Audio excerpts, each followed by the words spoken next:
Pane mashoko anofamba achitendera pasocial media nyamba hendo yeX apo tinoona kuti vanafadzemera vanofambisa mashoko atagwa nemutungamiri wenyika nyangwe nemaministers aidi Mnangagwa eZANU-PF taura kuti aiwa nyika yeZimbabwe we cannot fix it now noda kuma-sanctions zvakuuya zvakuvabata apo vari kuona vachiita mapassive developments apo SADC payanzi yakuya vobvunza zvinzi saka mafunds izvo zvamuri kuita muri kumaona kupi zamina mashoko abuda chinyogwa nodobva wasubscribe wolike obva watina on the bell icon tiinda pahendo yafadzai Mahere anobuda nyora achiti they used to say they could not fix the country because of sanctions.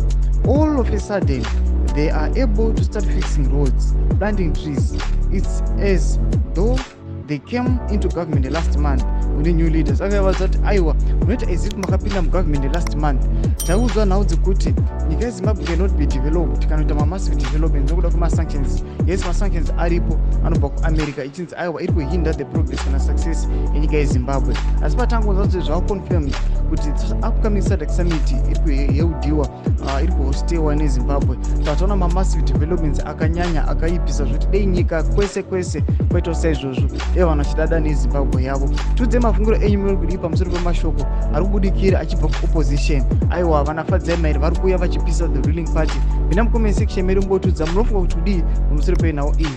Aiwa musanga no subscribe kulike muchinotina on the bell icon.